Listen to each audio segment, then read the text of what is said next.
is a special presentation of HBO Sports, the network of champions.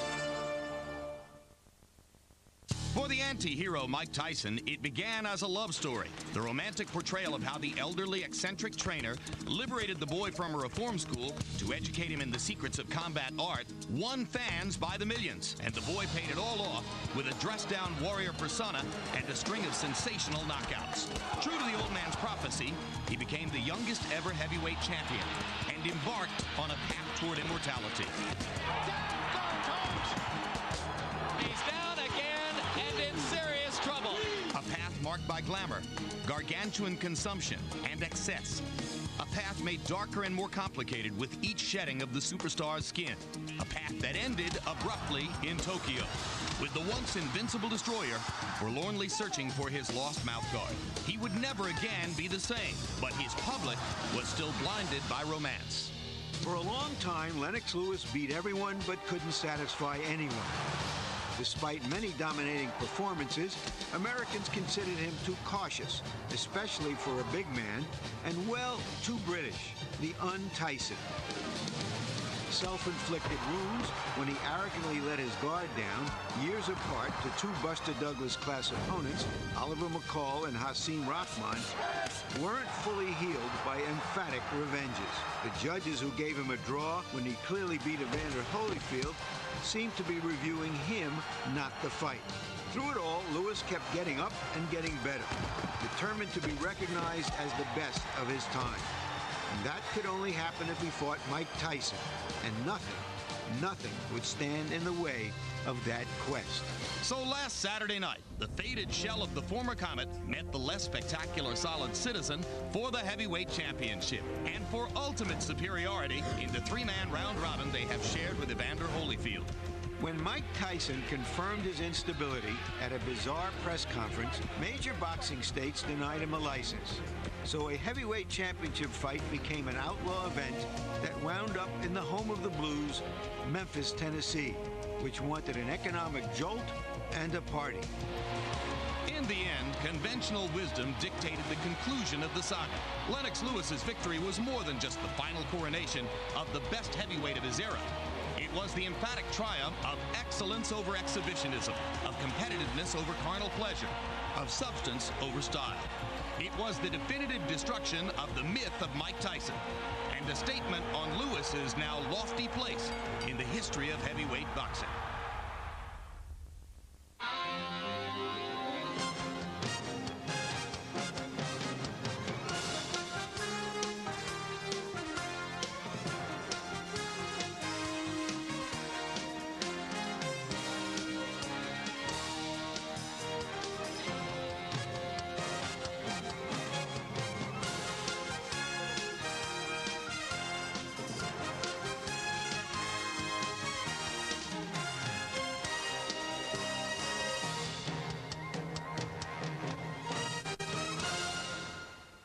Again, everyone, I'm Jim Lampley, along with HBO boxing analyst Larry Merchant. We talked for years about the possibility, so clearly did many of you, and last Saturday night it finally took place. Mike Tyson's long-awaited opportunity to move back to the top of the heavyweight division, where his many fans thought he belonged. Lennox Lewis's chance to prove once and for all that Tyson was nothing more than a carefully preserved and marketed myth. Larry, in an overall sense, what took place in Memphis? Lennox Lewis gambled his reputation on one defining fight. And in winning that huge bet, he exposed an illusion, the Tyson of the 90s. Mike Tyson was such a force of nature in the 80s that he was able to sustain that image by raging through minor opposition for a decade, all the while descending from the fictional story of a redeemed bad boy to a proudly unredeemable, troubled felon. In Memphis, Lewis made Tyson the minor opposition, and he established himself as one of the great heavyweights. As you're about to see, and later here in the studio, we'll have a conversation about the fight with Lewis himself and his increasingly legendary trainer, Emanuel Stewart. Well, even in the final days, as the boxing world gathered in an environment so big fight exotic, it may as well have been this generation's Kinshasa, Zaire. Skeptics speculated on what untoward event might knock the bout out again. But at 10:15 Central Time last Saturday, the two fighters finally exited their respective dressing rooms. So let's go back now to Memphis to hear how Fran Charles called the fight in company with Larry and George Foreman. Let's take a look at the tail of the tape for this World Championship heavyweight bout between Lennox Lewis and Mike Tyson. Lewis is 10 months older than Tyson. Tyson will turn 36 at the end of the month. And it's Lennox Lewis enjoying a 6-inch height advantage and a 13-inch reach advantage.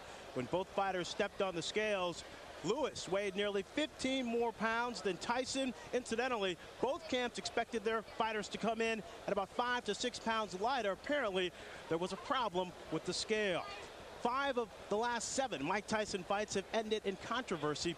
Rules of the bout now with unofficial ringside scorer Harold Letterman. And now, Lennox Lewis and Mike Tyson will fight for 12 rounds using the rules of the Association of Boxing Commissions. There is no standing 8 count, no 3 knockdown rule. Only the referee can stop the fight. In case of an accidental headbutt, we go to the scorecards after 4 rounds have been completed, and you cannot be saved by the bell in any round, including the 12th and final round. Fran. This is the moment the crowd here at the Memphis Arena has been waiting for. Here comes Iron Mike Tyson, born and raised in the Brownsville section of Brooklyn, New York. For the first time in Tyson's 55-bout career, he will enter the ring as an underdog. Lewis is an 8-5 favorite. But when he enters the ring, Fran, he'll find out that he is surely the favorite in this crowd. And entering the ring, this fight has already exceeded the expectations of many just a short while ago. The city of Memphis learning on a trial and error basis.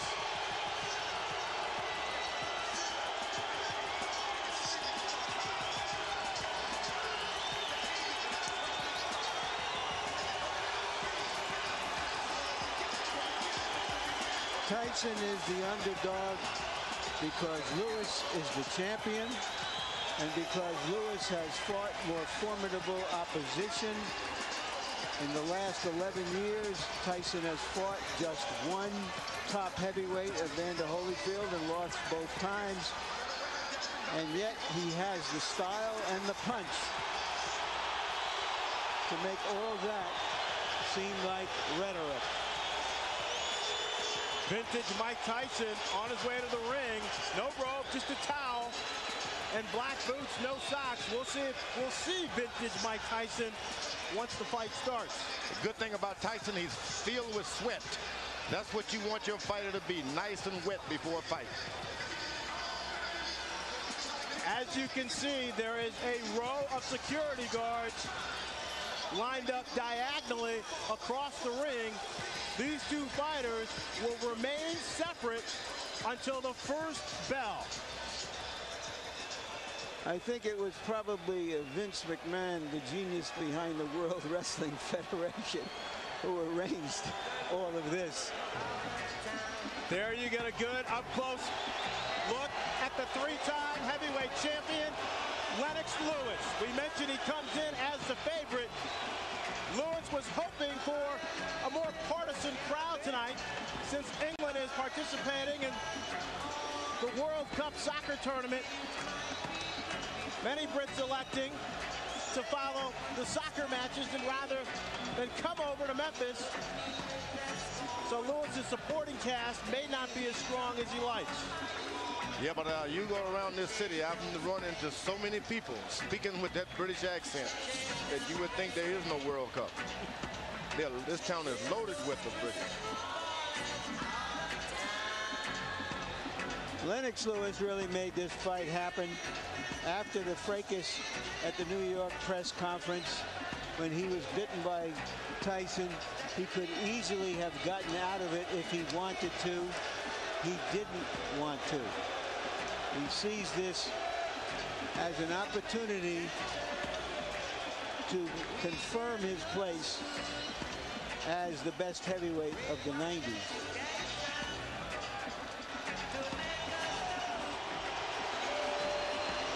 This is a somewhat illicit fight in the sense that all the big boxing states didn't want it, and all of this security adds to that sense that this is a kind of an outlaw fight.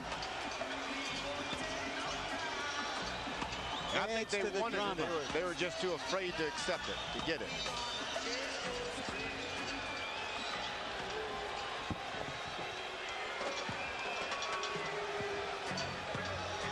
You cannot fault the planning. Everything coming off without a hitch as the fighters enter the ring. The heavyweight champion of the world now will go to his half of the ring.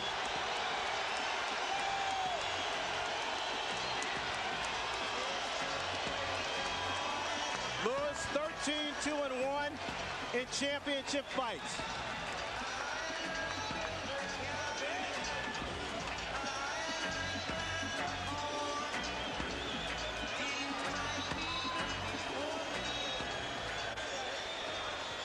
On this unique occasion for boxing, we have not one ring announcer but two. Let's send it inside now to Jimmy Lennon Jr.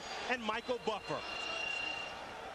Ladies and gentlemen, a very good evening to you, ladies and gentlemen, and welcome to the Pyramid in Memphis, Tennessee.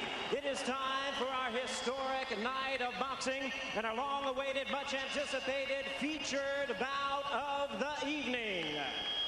This bout coming away is brought to you by Lion Promotions, Main Events, and Fight Night, Inc. in association with Prize Fight Promotions, as presented by the undisputed King of Beers, Budweiser.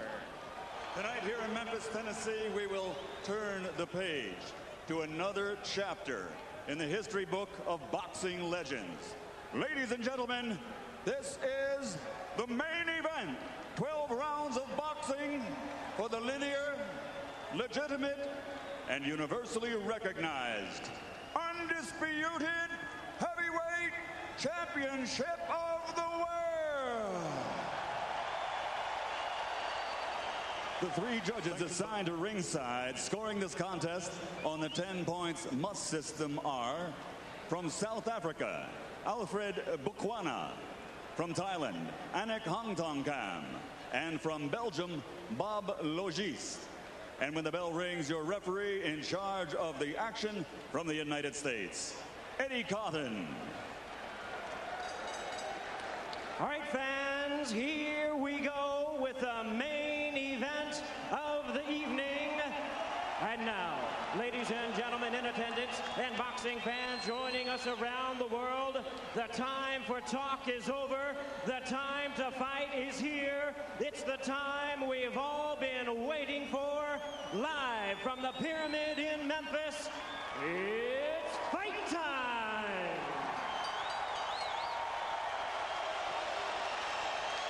Introducing to you first the challenger. On my right, he is fighting out of the blue corner, entering the ring wearing his traditional solid black trunks and hailing from Catskill, New York. He weighed in at 234 1/2 pounds with a record of 49 wins, 3 losses, 2 no contests. He has 43 big wins coming by way of knockout. Here is the youngest man ever to win the heavyweight title, currently ranked the #1 contender by the WBC.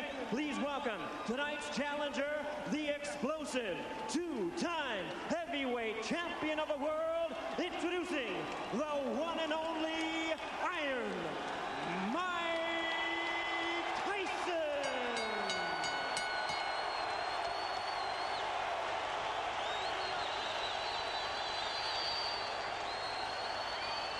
And fighting out of the red corner, wearing white, trimmed with red letters, and officially weighing 249 1/4 pounds.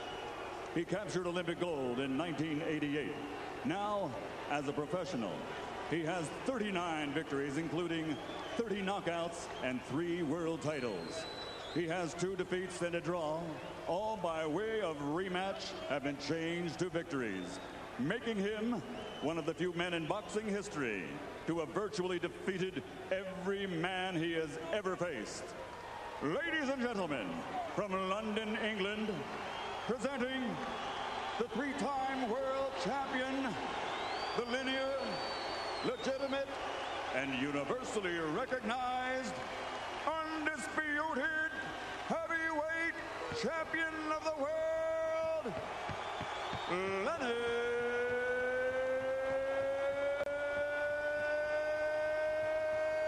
Lewis.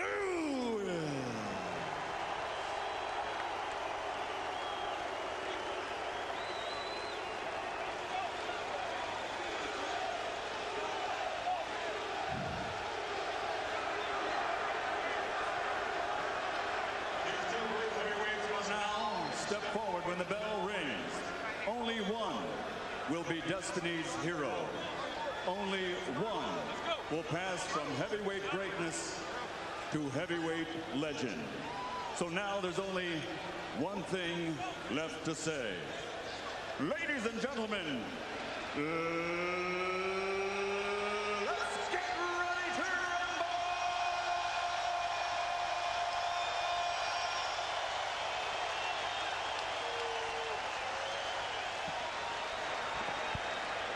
We've had two announcers. I wonder if we're going to have two bells when this fight finally starts.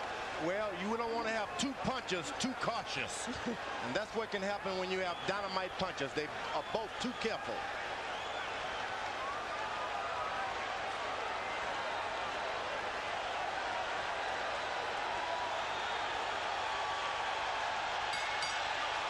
We're underway. Lennox Lewis and Mike Tyson for the heavyweight championship of the world.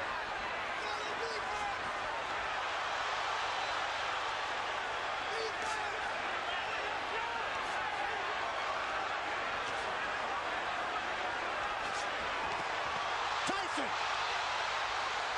attacking Lewis, and Lewis comes right back with 3 uppercuts. It was one initial uppercut that changed everything right now. Lewis unloaded an uppercut with a surprise. Lewis ripping from down low, and Tyson tries to counter, and Tyson unveils the quick left hook. It's what we expected in the opening moments. I'm surprised Tyson is able to hit so easy with an uppercut. There was no missing. Tyson may have been slightly dazed by one of those uppercuts. May have, no doubt about it.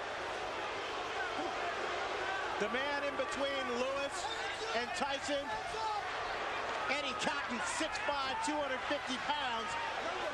And that's no accident. Cotton handpicked to make sure he can handle the masses inside the ring.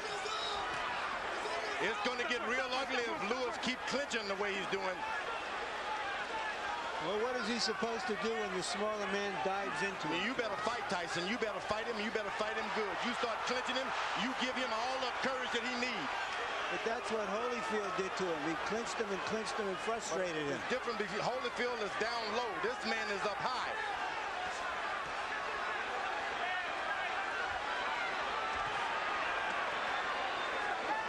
A good short right hand inside by Lewis.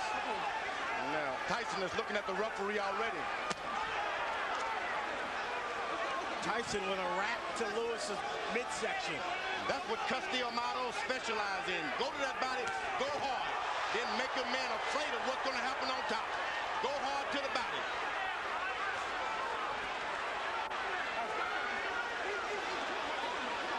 Emmanuel Stewart, Lewis's trainer, told us Lennox cannot fight backing up. That's when Mike Tyson is most dangerous.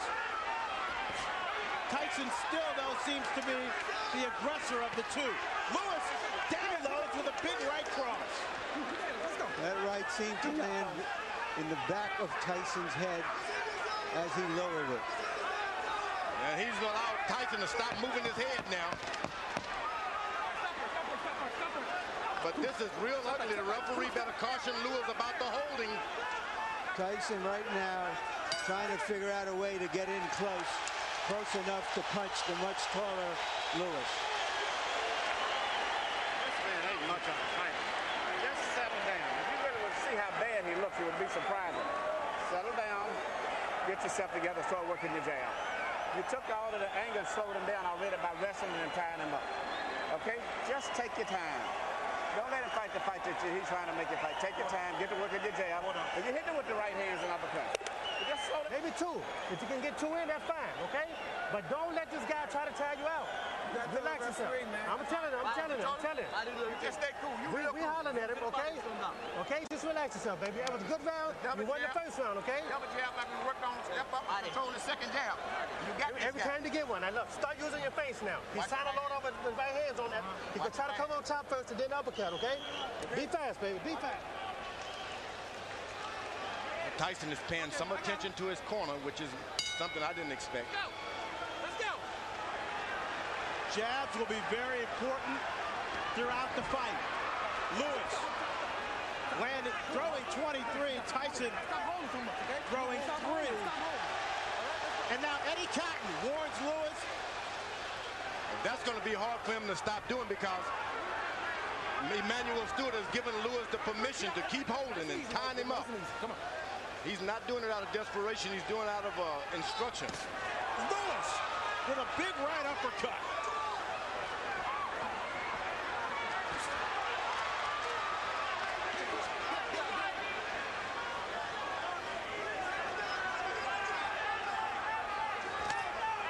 Now Tyson able to get in a left jab. That's not what you want to see.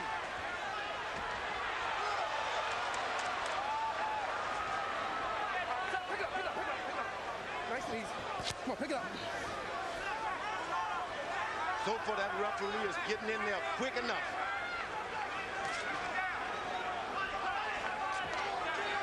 Lennox Lewis pushed Tyson away that time. That's what you got to do. Push him away.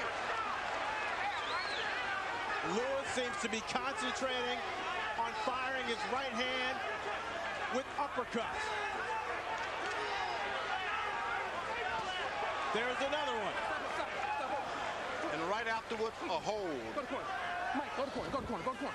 He's holding. No, stop holding. You're holding. All right, you got to stop holding. Come on, let's go. All right, let's go. Let's stop holding. All right, go.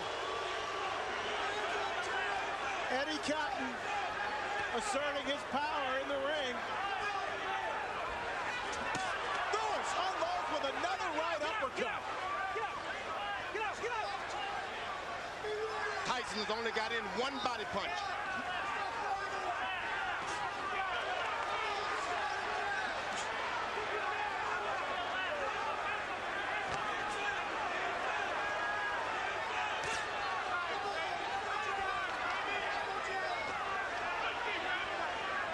Tyson still trying to figure out a way to get in. His footwork and his speed used to be such that he could easily get inside bigger guys. You know what he's doing? He's just got to wait a couple of rounds. Big guys get tired quicker than the shorter guys. Just got to wait. Just keep your head moving and wait. There's a second body punch by Mike Tyson. Lewis pushing Tyson away also for the second time in this round and delivers another solid uppercut.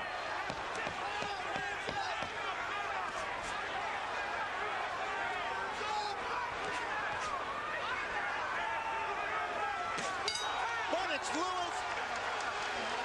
Another right hand to the jaw of Mike Tyson.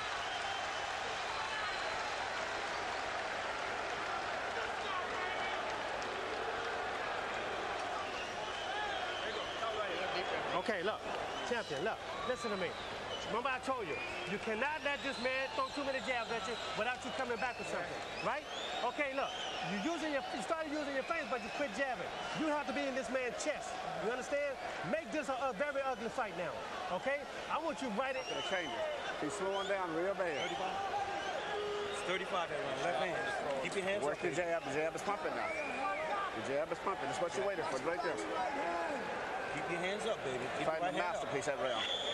Dude, you're on your way. Mouthpiece. There you go. There you You're go. on your way, baby. George, Lennox Lewis has been holding his hands very low. Is he inviting a disaster? Well, Tyson is real low. You got to put your hands down where your man is, and he's not doing it. It's just that if you're up too high, you can't get that shot in. That's the danger of fighting a taller guy. But he's doing an excellent job of out-jabbing him now and being cautious. Tyson is desperate. Total punches in round 2, according to CompuBox Punch Stat. Lewis 22 of 40 for 55%. Tyson 7 of 35 for 20%. Going into this fight, everybody thought that Mike Tyson had the stronger jaw. He has certainly shown a strong jaw in this fight because he has taken some solid shots so far. He's allowing Lennox Lewis to just move around the ring and do whatever he wants.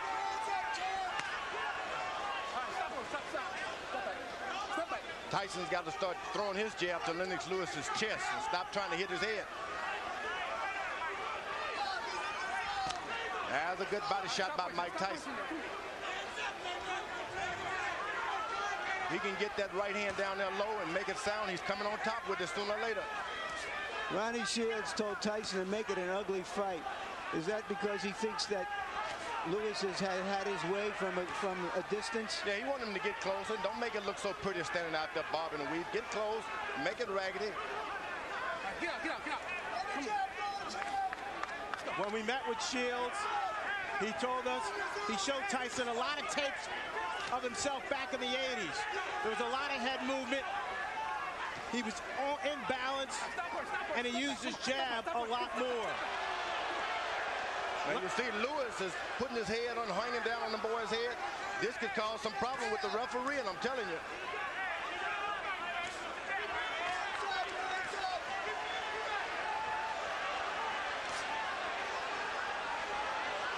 Excellent jab by Lewis. And a hold. This starts working on the back when a guy keeps leaning on you. Whoa! Music by Tyson. Tyson comes up with a surging left hook.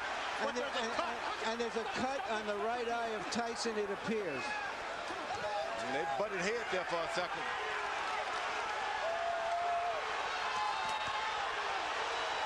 Lewis got hurt that time also. Tyson blinking with the blood in his eye. Lewis calmly looking at his corner and saying, I've got it under control. The referee better get in there. You can't instruct him. You got to just brush your way right through.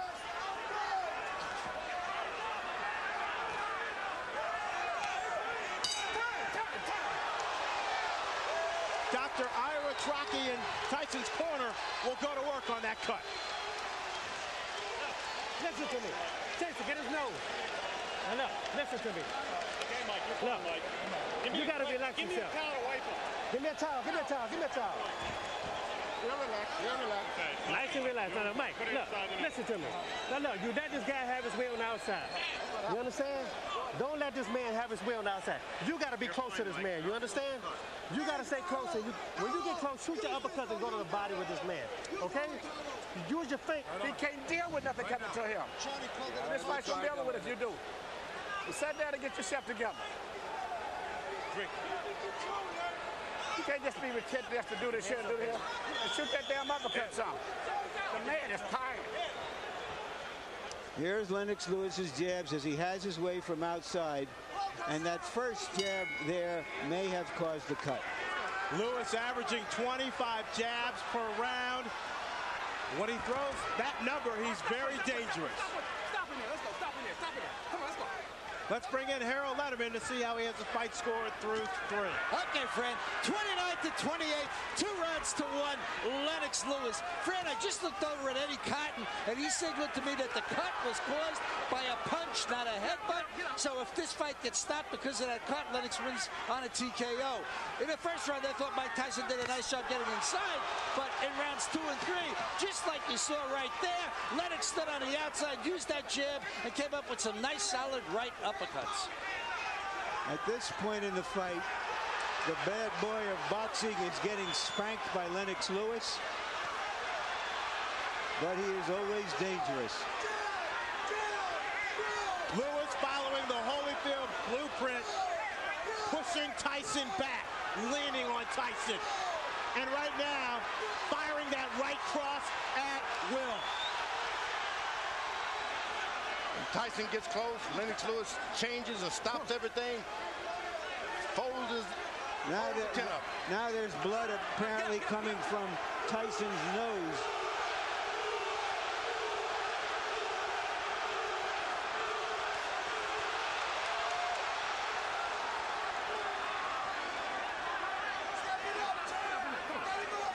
The difference tonight is too much holding for Tyson. This guy's done too much holding. Lennox Lewis has been holding too much. George, he's also been punching the crap out of him. Tyson doesn't even know where he is about now. Better get desperate. Lennox Lewis told us that no matter what, Ronnie Shields spent 8 weeks teaching Mike Tyson in Maui during his training camp, that as soon as he got hit, he would revert to his natural instincts. And we see less bobbing and weaving and less jabbing from Tyson, and Lewis measuring up. You know, Tyson is picking up the energy from this crowd. They're pulling for him, and sometimes when you're beaten, that's enough to bring you back in the picture. You know, there is an arrogance about Lennox Lewis that allows him to drop his hands sometimes, and no matter how hurt and slow Tyson is, he is a dangerous puncher. Lewis leads on Tyson, connects with a right hand. Tyson goes down, but Eddie Cotton says no knockdown. The force of Lewis on Tyson's back. Why wasn't that a knockdown, George? Looked like a knockdown to me. Looked like a clear knockdown. And Eddie Cotton now taking the point away from Lennox Lewis.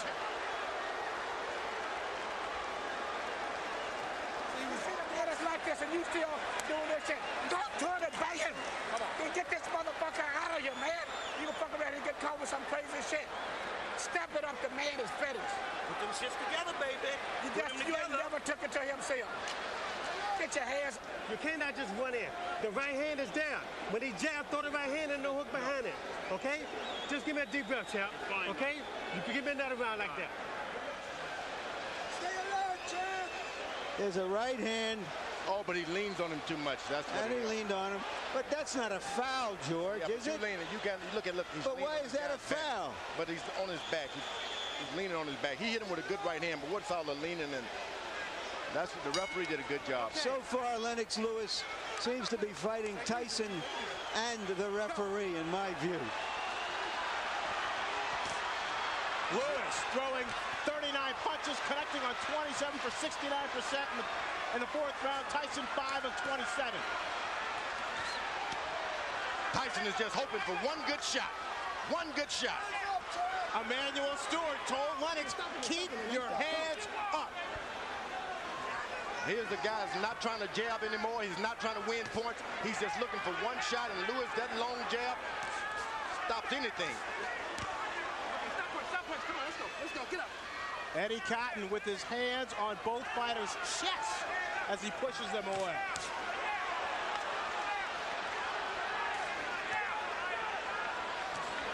Tyson just can't find the distance.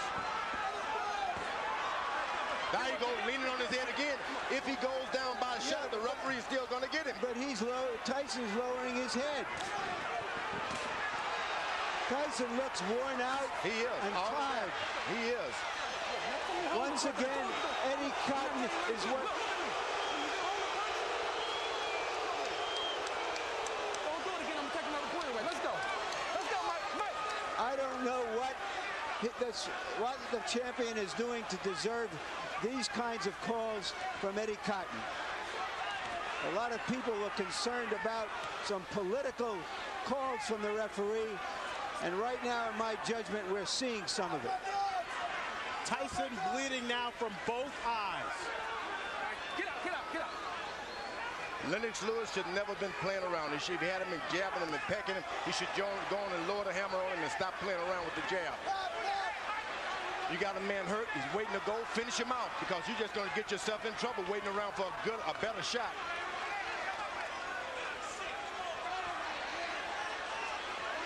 Tyson is out of the fight. You don't want to let him back in the fight. Nice job. Step back. Come on, champ. Stay alert. Stay alert. He blocked that uppercut. Lennox Lewis is playing around too much. Put the right hand on the man. Hands up, champ. Hands up. Booyah,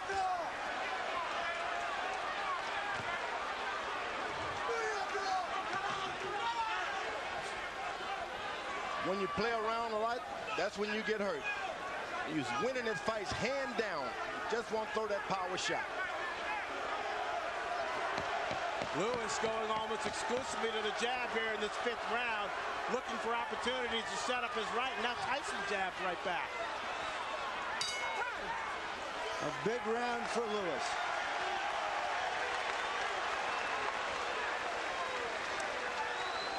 Because you got a dead man in front of you, and you still doing this. Just let that shit go. This fight is over with. You gonna fuck around and let him catch you with some shit if you don't watch. That man is dead out there, but he wants to quit. And you out here playing. No. Give me all you got one round. Just let me go hands. I just want your hands moving this round. Can you stay close to the man and get your hands moving this round for me? Mike, you go out, you're fine. No, I need your hands moving. You got too much distance. You let this guy jab the hell out of you. You got to move your hands. Now we got to win this. Doing this. The man has said that let this shit go. Right hand over top, right hand uppercut.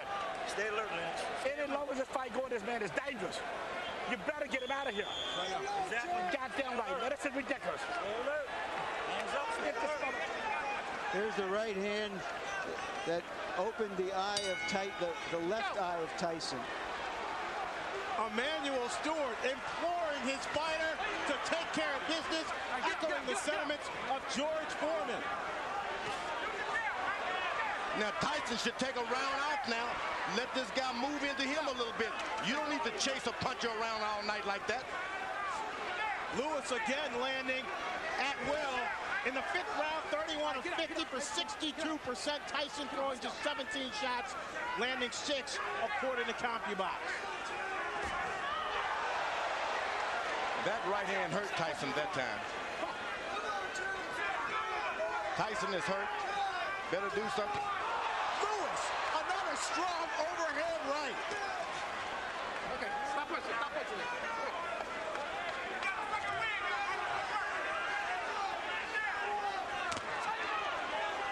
out. Lewis is doing, he's cuffing. He's not dropping his head at all.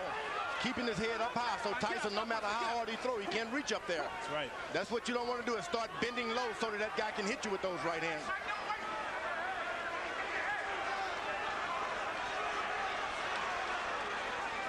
Tyson looks very tired. You better believe he's tired, and he's hurt, but he's a puncher.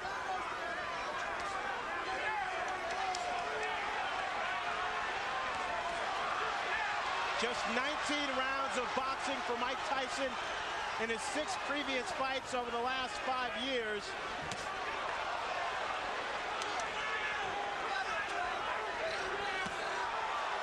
The lack of stamina may be showing up.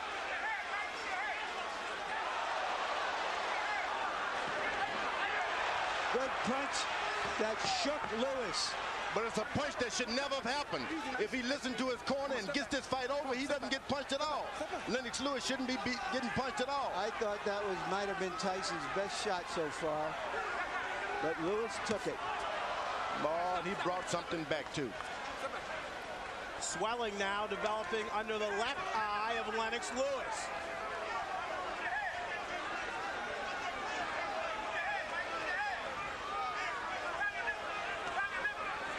Now you slice, Tyson slows down. Don't charge him, just slow down. Keep your head moving. Get your win for the second half of this fight. Then you can do better. It's very hot in this arena, very hot. And the big guys will start to get tired anyway.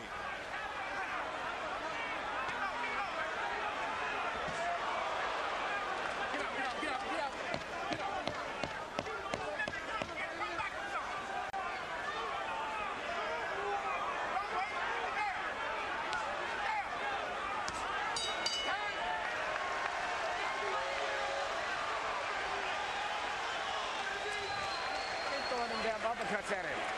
He can't get away from him. Keep shooting up because what is this coming up? 7-8. There's no way this man should be in here this long. And the longer he's in here, the dangerous it is. You keep working the jab, but you got to add to it. Every time you hesitate, you start to throw the shot, then you hesitate. Let the stop go. The man ain't that dangerous. Finish the shot, go in. And come back with your right hand. You understand? Let your hands go. That's all we're telling you to do right now. Everybody can't talk in the corner. You can do it. One at a fucking time. You can do it. Listen, Mike, don't worry about it. be fast. You understand me? Fast. Lewis has been throwing right hands, and Mike Tyson has been eating them.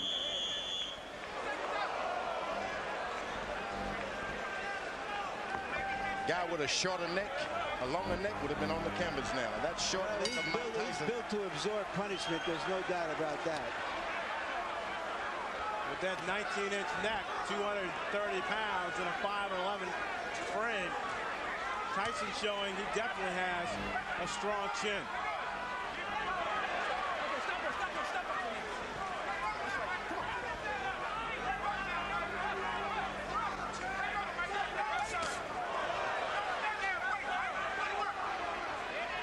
Remember, Tyson has not been able to land one straight right hand yet.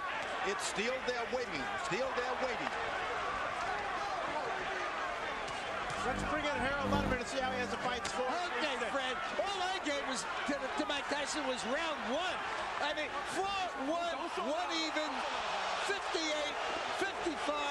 Lennox Lewis. Eddie Cotton just warned Lennox Lewis for using an elbow, or a forearm. But in any case, Lennox Lewis just jammed him to death. A word about that round 4. The judges can't call it 10-8 because Cotton said no knockdown, so it becomes 10-9. Since he took away a point from Lennox, it becomes 9-9, which is why I have, one round even in this fight. So 58-55, Lewis. All you have to know is that so far, it's all Lewis.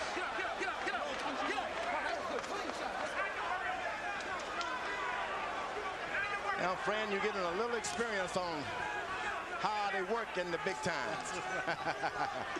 It's jab, jab, and the referee moves in. Now, it doesn't seem like there's anything on Tyson's left hand anymore. The referee, no matter how many times he pushes him away, he just doesn't have the power now.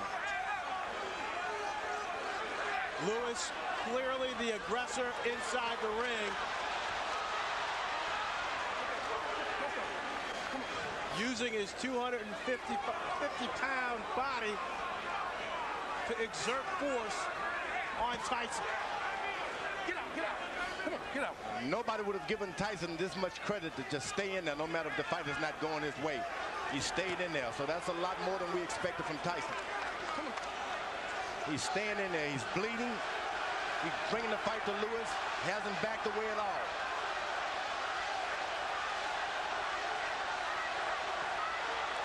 He can't take too many more of those right hands.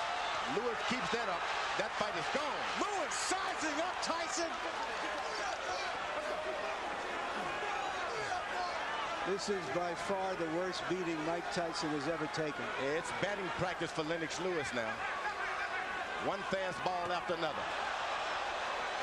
He hits him and then still leans on him. I don't know why.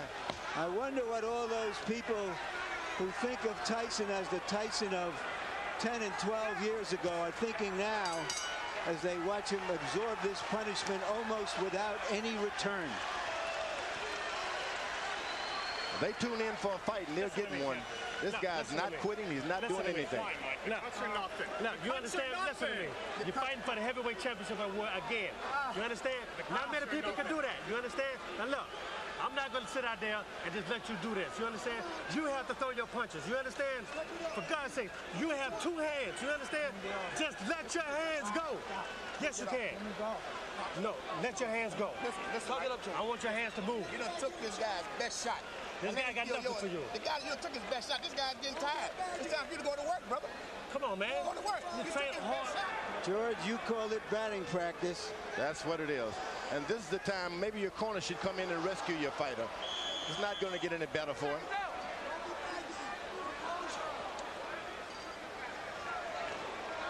I have an old warrior that's taking a beating like that, and he doesn't show me anything this round. I'm going to throw the towel in myself. I'm going to keep him on the stool. batting practice numbers that Barry Bonds would be impressed with.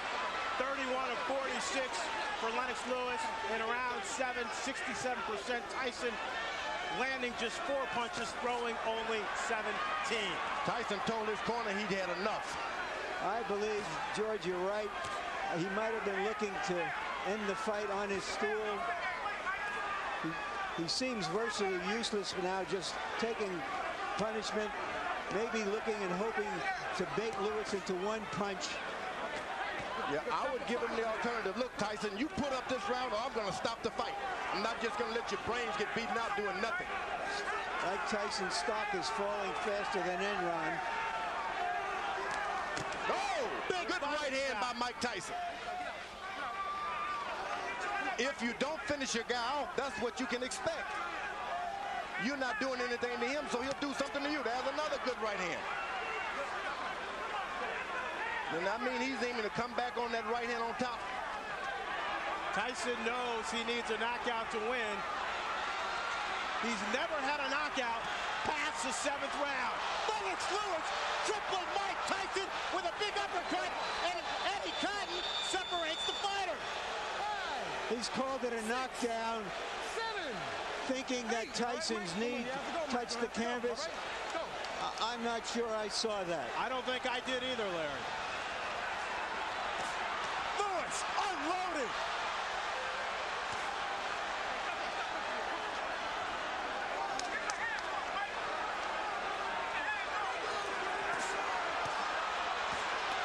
Lennox Lewis trying to finish off Mike Tyson with 1 minute left in the 8th round. Mike Tyson highly motivated to come into this fight, hoping that this fight would redeem not only his career, but his whole life. Oh, he's doing a good job. He's got heart.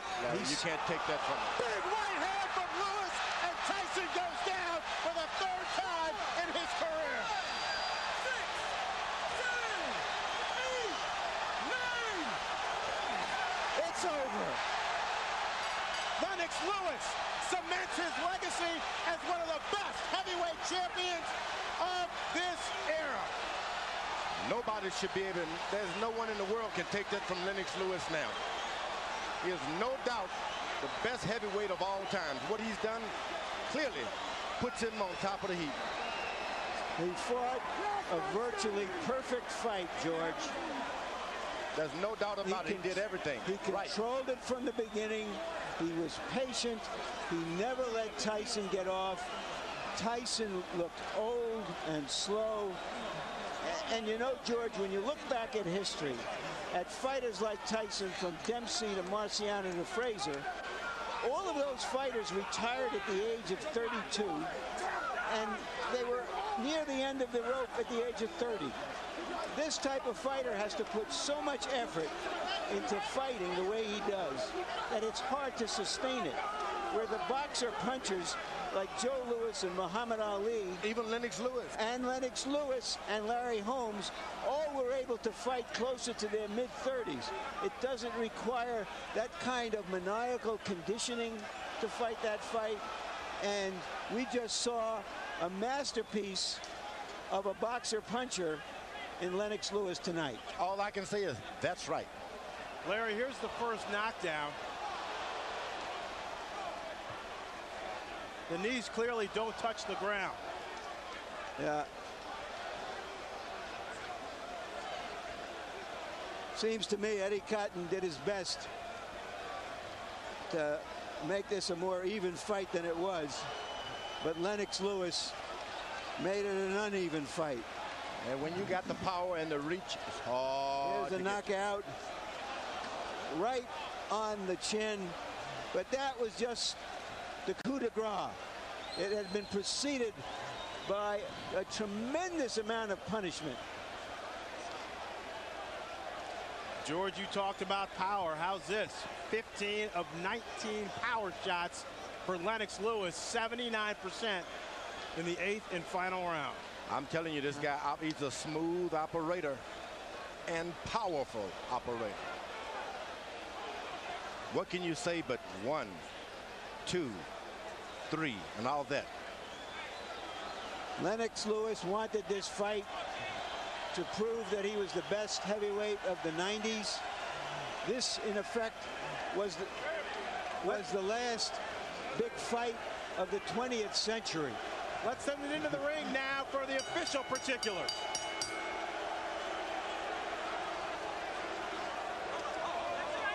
Ladies and gentlemen, tonight here in Memphis, Tennessee, the legacy of a three-time heavyweight champion has been embraced as the referee reaches the count of 10 at 2 minutes, 25 seconds of round number 8.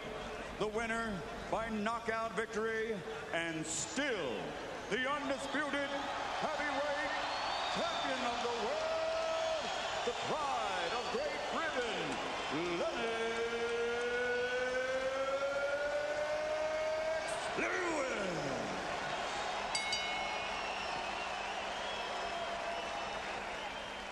So the boxing match itself was anticlimactic, an execution rather than an explosion. And by Monday, water cooler talk would center not so much on the details of Lewis's demolition of an outclassed opponent as on the bizarre post-fight interview conducted by both fighters in the ring with Jim Gray. Mike, have you changed your opinion now of Lennox Lewis? Well, no. Believe it or not, I've known Lennox for like 15, 16 years. We've always been friends, but in competition, the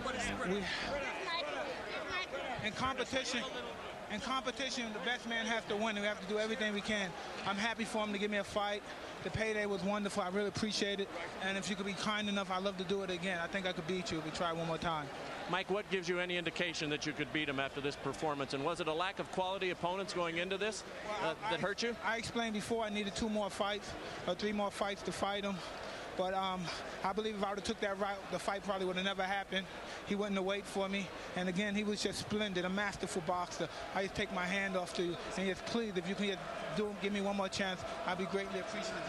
Are you interested in that at all, based on the way you controlled this fight? You know, I just wanted to complete my legacy. You know, everybody was saying that, you know, this fight is going to count on my legacy. So I just wanted to prove to the people that, you know, I'm the best fighter in the world, on the planet. No guy tests this, man. You prove that right now. You were quite annoyed. You had some very derogatory things to say about Mike coming into this fight. You said you had to win this fight to clean up boxing. Do you feel you've accomplished that? Well, I showed boxing, you know, who's the best in the world. I went out there and showed them I'm a pugilist specialist. I can adapt to any style. And, you know, he showed me one style that a lot of people didn't think I was going to be able to deal with. But I was able to deal with it. A lot of people thought he was going to get away from my jab, but nobody gets away from my jab. Mike, you behaved tonight. Everybody. Biggest fans, brother. Manny Stewart, say that again. I was telling Mike, I'm still one of his biggest fans. He's given me so many thrills, man. You know, go back to Roderick Moore, you remember? My friend Roderick. Yeah, I know, it's a long time back. Mike, you've given all of us a lot of excitement. Most exciting heavyweight in the last 50 years. Thank you very much. It was just beautiful. I'm just so happy you gave me a chance. Nobody wanted to give me a chance. Don King didn't want to give me a chance. I'm just happy someone gave me a chance. I don't know what it is. You still can punch. Thank you very much. Champ and Mike, how sorry are you guys that this fight did not occur many years ago when you were at your best and probably you weren't quite as old either? Well, you know, the funny thing about that is, you know, heavyweights mature at different times. I would say Mike Tyson matured at 19. Nothing was standing in his way at that time. He ruled the planet at that time. But I'm like fine wine. I come along later on, and, you know, I learned my art, and I went along, just took my time, and I came along and just ruled. I'm ruling now. Mike, are you sorry this fight didn't take place years ago? It wasn't meant to be. I've known Lennox ever since he was 16, 15 years old. I have mad respect. Everything I said was in proposition for promoting the fight. He knows I love him and his mother, and I know if he thinks I don't have respect and don't love him, he's crazy. So you're saying a lot of the behavior, Mike, is just to sell tickets, and that doesn't represent your true feelings? Well, he knows who I am, and he knows I'm not disrespectful. I respect this man as a brother. He knew me ever since his friend Bernie and Cuss were together, and he knows I have the much respect for him. Like I said before, he's a magnificent, a prolific fighter, and he should continue fighting. I would just love for him to give me another shot. How important was it for you tonight, Mike, to come out here and be a sportsman and behave in the ring? Oh, no, it was very, but I said I love and respect him too much to do anything disrespectful to him. And he knows that. And for him to think that is absolutely crazy. About 30 minutes after that surreal piece of theater, in an interview I did myself in Tyson's dressing room, the beaten star seemed to have changed his mind about a rematch. Mike, I want to start by saying that I've never been more impressed with you as a sportsman than was the case tonight. You fought a clean and honorable fight, and you were utterly sportsmanlike in the ring afterward. Were you conscious all night of the fact that you were on your best behavior? Not really, but he's a gentleman. I knew going in this fight I wasn't fighting a dirty fighter, and the reason I conducted myself like that because the fighters I fought, both Norris and Holyfield, I believe they fought me a little dirty, and I just sometimes I overdid it sometimes and took it to the next level and made it so apparent and overt that I had the reputation of a dirty fighter, and it's okay. You know, I've been through a lot with Don King and these guys, and it just really transformed my behavior and my conduct. But things are going well now, and he has fought a wonderful fight. This guy there's no way I could ever be. He's just too big and too strong, and he just fought he's a very consummate fighter, and I just appreciate him giving me a shot to fight for the title. That's honorable respect. I think we all knew that in order to beat him, you would have to be fast, you would have to throw combinations, you would have to go to the body and do all the things that made you so great back in the late 1980s. Why weren't you able to do it? He had hurt me early, and I was just trying to keep the pressure. And he has kept me hurt from the early to the end of the fight. But he was fighting great, and he just basically wore me down. Is his right hand the biggest punch you've ever felt? No, I just couldn't see it. You know what I mean? I just couldn't see it. I could take a great shot. I just couldn't see the punch. Mike, there's a great moment in the ring after the fight when during the post-fight interview you very tenderly reached out and wiped blood from Lennox's cheek while he was answering a question. Deep in your heart, do you feel as though he's your friend? No, I've been friends with him for 15 years. You know what I mean? We're just like, you know, I fly pigeons, right? And this is a good equation. These pigeons live with each other for 10 to 15 years, right? But when I throw feed down, they kill each other to get it. And it's the same way with fighters. We love and respect each other, but we're like mercenaries. We need that money. You know, we need to be the best. You know, I mean, money means nothing. I mean, money means nothing sometimes, but sometimes greatness is even more important than money. The contract calls for a rematch, although Lennox has the right to take another fight before doing so. If, in fact, the rematch takes place, what will you do differently? I don't know. He fought great, man, and I don't really think I could beat that guy if he continues to fight like that. But like I said, I'll fight him again, and I'll fight him with all the great aptitude to win. I won't never quit, but I'll fight to beat him. If you were him, and you've been at that pinnacle, knowing what he's accomplished now and the joy he must feel at getting this victory, would you consider retiring? It's basically up to the fighter. The fighter is basically how he feels. You know what I mean? If he wants to retire, he should retire. Real fighters really never retire. You know, we hang out to the last moment. At least I do. You get as much as you can, and you get your body beat as little as possible. But, you know what I mean? You try to get as much as you can out of your body. One last question. Even though you were beaten, did it feel good? Was it satisfying to be back at the top of the division, in with the best, instead of fighting guys like Nielsen and Francis and Savarese? I'm just happy to be talking to you, even though you said things. And I know this whole game is basically a political beast. And I'm just happy to be talking with you, Bobby Ches, Jim Brown. It was just happy seeing you guys across the table. Hey, baby, be a good boy, okay? You're going to talk to these guys one day. This is Miguel Tyson. Yeah, he's going to be a great fighter one day. I want him to be a fighter. You know? He's already throwing punches with the right hand, Mike. Come on, be a good boy. You'll be nice, okay? Say hi to Jim Lampley. Hey, we were happy to have you back too, Mike. Thank you very Thanks much. very much. That last shot revealing to you Tyson's one-month-old son, Miguel, whom he held in his arms throughout the unusual interview. Tyson's chastened post-fight behavior engendered plenty of sympathy, mine included, as you saw. But former Tyson manager John Horn made a salient point a couple of days later when he was heard to ask, how do you think Mike would have acted if he had gotten lucky and won the fight? Larry, was the sudden good guy stuff from Mike an epiphany of some sort, or just another con job? Big news. Mike Tyson behaved like a human being. Maybe Lennox Lewis' tough love did it.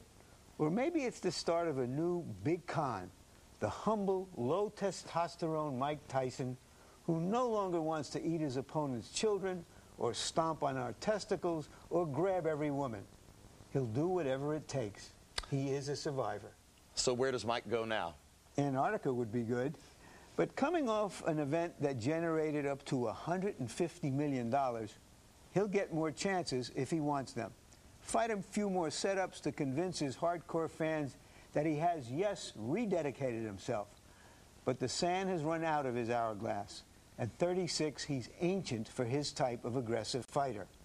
The only major fight he can win now is his $100 million lawsuit against Don King. An entirely pertinent point, because one fight which has been mentioned for Tyson is a possible third matchup with Evander Holyfield, and since Holyfield is promoted by King, a settlement would be necessary for that. Well, if the striking post-fight role reversal was one measure of the totality of Lewis's victory, here's yet another. CompuBox PunchStat numbers showed Lewis landing nearly 4 times as many punches as his challenger. In the area of jabs, Lewis landed more than half of his, held Tyson to 15%. But the biggest dominance came in the area of power punches. Lennox Lewis landing 68% of his bombs. Translation, at will. Joining us now in the studio are the architects of this complete annihilation, Lennox Lewis himself, and his trainer ever since his first loss 9 years ago, Emanuel Stewart. Lennox, I wonder if you were surprised at how rapidly your arsenal seemed to take away Tyson's will and commitment, or was that the opponent you had expected to see? I think both. You know, a lot of sparring partners find it difficult after a couple of days to get away from my jab. So I realized how it affects those type of boxers. And then, you know, Mike Tyson hasn't done anything to really prepare for a boxer like Lennox Lewis. Manny, what was the plan coming in for how to deal with the expected Tyson aggression? Exactly what Lennox did. He went out the first round and established that he was not afraid of Mike. He stood toe-to-toe with him, and it's kind of like an alley fighting type situation for about a minute. And then after that, he let Mike fight himself. And Lennox just grabbed him, tied him up, diffused him, and then at the end of the first round, Mike was a little more fatigued, and also he had a little respect for Lennox's punching power. But then Lennox came out the second round and went into his battle plan, which was to make Mike fight at a distance where Mike couldn't fight. And once he got inside of that distance, Lennox shut him down and pushed him right back out there again and kept working with his jab until he systematically destroyed him. Did Buster Douglas create the blueprint for this? And did you show this fight to Lewis at any time? Lennox himself was looking at the Buster Douglas fight just prior to us departing to go to the arena. But really, the thing, yes, and the thing that was interesting is that Buster carried the fight to Mike behind a jab, not just alley fight. And Lennox did it, but I reminded Lennox of the fact that you punch a lot harder than Buster Douglas. Yeah. So yeah, that was the main thing. I said, you punch a lot harder, and physically you're a much stronger man. Before the fight, 2 weeks before, in fact, Panama Lewis came onto the scene, notorious character, barred from boxing. What significance did that have to you, and how did you deal with that? Panama Lewis is primarily known in boxing as a guy who brings in a lot of illegal substances, so to say, and does a lot of illegal things in fights. So as a result, I only interpreted that he was brought in possibly to do something illegal. And so as a result of that, I led the commissioner and everyone to believe that I would accept a urinalysis, a drug test before the fight, which meant they could do that and then take the illegal drugs, and Mike would be fighting with that possible. So to prevent that possibly happening, at the very last minute, I told the commissioner I would not accept that, and I changed my mind, and I insisted on the drug test being taken after the fight. So that way, whatever was in Mike Tyson's system would have to show up. And they were, I think, kind of confused. There was a big, big argument over that. And finally we won, and I think that kind of neutralized anything that Panama could have possibly did. Okay, now you're in the fight, and almost right from the get-go, it seems, first that the referee is in trying to establish order, maybe because he's afraid of an outburst, and he's doing all the talking to you. And then it seemed like you were fighting 2 men. Yeah, I definitely had another person against me. I was shocked that he was actually saying that I was holding, because, you know, holding was like I would be in trouble and I would actually be holding his arm. But I was just making sure that he wasn't able to use his left arm, because I noticed in previous fights he usually comes up with an elbow or something. So I didn't want to be fall prey to any of those kind of shots. So I kind of held his hand there, And that's the only thing I did. He was holding my left arm, and the referee came in and warned us. I was really surprised, but for a lot of good fighters, that can interrupt your focus. But for me, I was very focused on Mike. I didn't even let the ref bother me. I wasn't even looking at him. At one point in the fight, he said, "Look at me, look at me." And I still didn't look at him. I was really focused on Mike. Well, Lennox and Emmanuel, let's take a look, actually, at the activities of referee Eddie Cotton, which caught our eye during the fight. And we'll ask both of you to comment on this sequence of events, which suggested, as Larry pointed out, that Cotton's entire focus was on you, Lennox, while he paid no attention to whatever transgressions Mike might have committed. This is in round number 2, and already a warning to Lennox. I thought he was breaking this kind of scene. I didn't even understand this call. I didn't even pay attention to him. I was just worried about Mike at that point. And this one, he said I hit him when he was down. At that point, you can't really argue with the ref because it just wastes your energy, so you still got to stay focused. Did you fear that he was trying to steer the fight in Mike's favor? I definitely realized that he was against me, and I figured, okay, maybe he's a bit paranoid. Everybody's a bit paranoid, especially surrounding this fight, and he doesn't want to let anything go. What is that warning right there? That warning was a push-off, and I don't know what he was doing. At this point, I was very concerned because I threw a punch, and I thought he was going to warn me again for hitting him when he was down. Yeah, and look, he wasn't even down. It was like he was giving Mike Tyson a chance to recover when he was about to be knocked out. Yeah, I don't think he liked me. Well, he administered a stand-in 8 count, which we clearly made clear in the rules that there is no stand-in 8 count. If you have to interfere, the fight is over with. I thought that a couple other times there he interfered once again, and even you noticed the manner and demeanor of him. It was really personal against Lennox, and you could see that. Never that he won Mike. In the first one, it was you could see Mike in the clinches telling him, say he's holding me, and the referee pushes Mike, punishes him off, and then does what Mike tells him. So you had a lot of extraneous factors to worry about, Emmanuel. We're going to take a look on tape right now at how animated you became in the 3rd and 4th rounds, trying to get Lennox to go ahead and get the business of the fight over with. Here's your performance. He can't deal with nothing coming to him. This fight's going to be over with if you do. You sit down and get yourself together. You still doing this shit. Don't turn it, bang him. Get this motherfucker out of here, man. You can fuck around and get caught with some crazy shit. You got a dead man in front of you, and you still doing this. Just let that shit go. This fight is over with. So, Emmanuel, was that about the referee and your fear that he was trying to take the fight away from Lennox? Yes, I was more concerned at this point about the referee, to be very honest. I never wanted to let Lennox know that because it would get him more agitated. But I could see that the referee was like leaning towards trying to find any excuse to disqualify Lennox. And the longer that the fight went on, I think the more of the opportunity. And I wanted Lennox to try to end it as much as possible. But I didn't realize that in the 4th round, he caught Mike with a very good right hand that really hurt his wrist, which we saw later on. And to put more emphasis on this, Jim, there were conspiracy theories in midweek before the fight that just such a scenario could unfold for various political reasons. And to see it as brazen as we saw it was quite remarkable. Distracting to you, Lennox? It wasn't really distracting to me because I said, we're in it. These are my judges, and I didn't realize the referee was so one way. Did it make you nervous that Manny was so agitated and seemed so eager for you to go ahead and get it done? No, I was really relaxed. I was so relaxed for this fight. I started to worry for myself. I was worried, am I too relaxed? And then when I seen Emmanuel so animated in the corner, and I'm saying, he's really hyperactive. So, but I was still cool. I felt really relaxed and positive. So, let's talk about the future now. I know you're still basking in the victory, the one that you yourself called a defining moment, and really you risked almost like your reputation for your entire career on one fight, which is a pretty bold thing to do. Everybody says, well, it would be the right time story-wise, romantically, for Lennox Lewis to walk off into the sunset. What are your thoughts?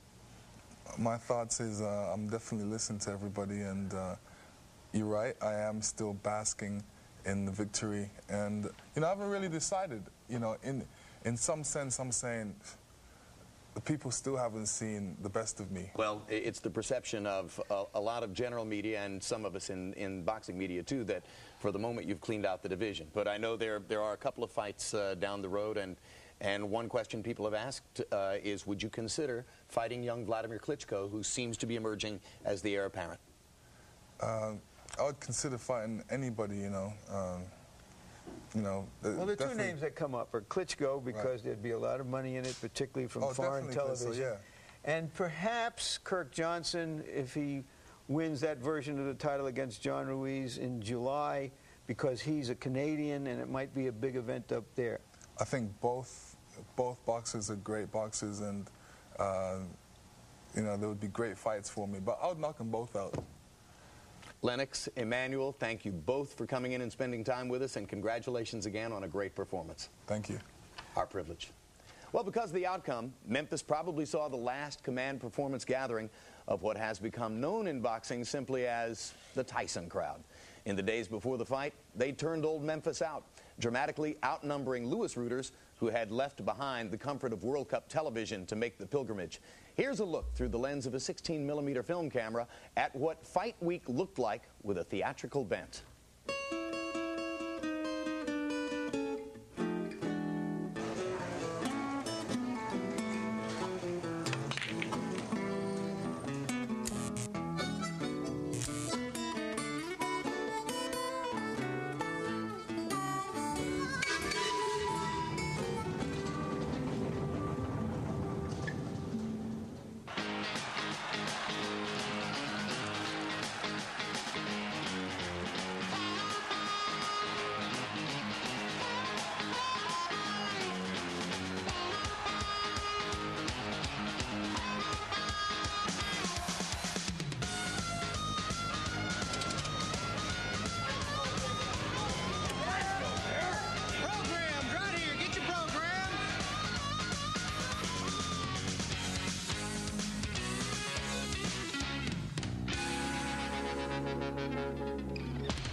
The crowd in the arena overwhelmingly in favor of Mike Tyson.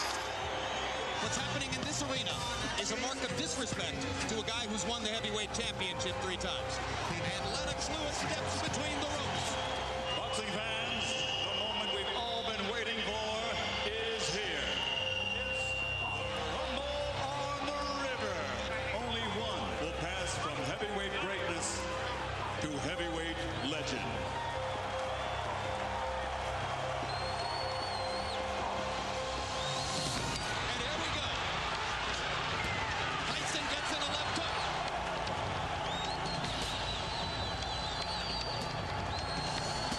And they're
Maybe some of those British fans who stayed home because of the big price are regretting it now. The ones who came had a terrific time.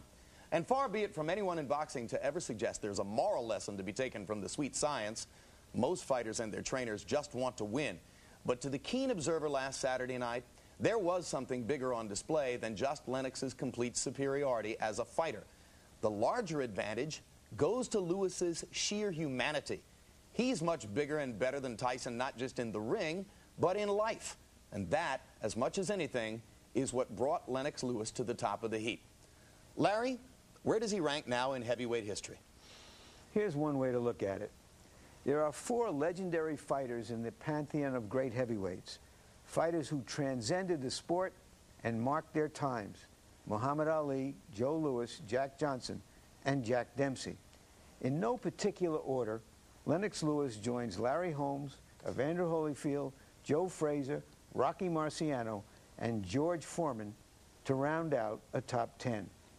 Just an opinion. What about Tyson? He belongs in a separate category with Sonny Liston. Fighters with tremendous ability, but none of the stability to be considered great over the long haul. Hopefully, Tyson doesn't wind up like Liston. All right, thanks a lot, Larry. So we saw it once. Will we see it again? Maybe. But in the eyes of most experts, if you wonder what would happen in a rematch between Lewis and Tyson, just envision the fight you have just seen and think about it being shorter. Larry and I want to thank you very much for being with us and look forward to having you again in the future on HBO Boxing. June 22 on HBO pay-per-view, the rematch of Eric Morales and Marco Antonio Barrera. Their first meeting was 2000's Fight of the Year. June 29, Vladimir Klitschko makes his return, fighting Ray Mercer. Klitschko looking to make a major statement and looking down the road toward heavyweight champion Lennox Lewis. July 20, also live on HBO, another fascinating rematch. Welterweight champion Vernon Forrest faces the man he upset in January, Shane Mosley. And on HBO June 25, look for Real Sports with Bryant Gumbel. You'll see Muhammad Ali's most revealing interview in years as he talks with renowned interviewer David Frost.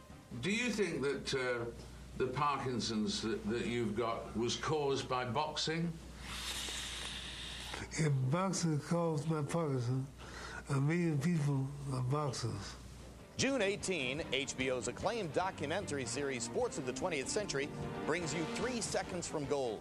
An inside look at one of the most controversial moments in Olympic history, the 1972 Olympic basketball final between the United States and the Soviet Union.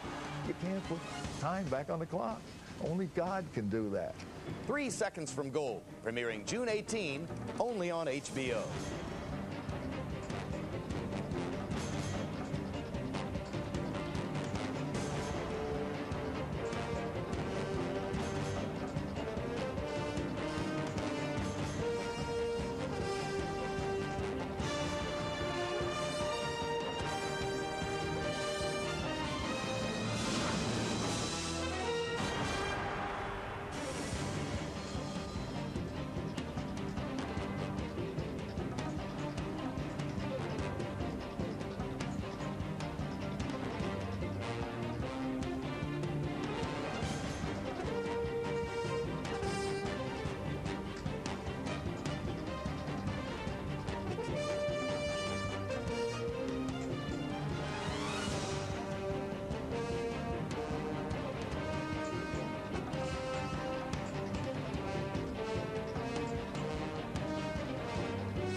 This has been a presentation of HBO Sports.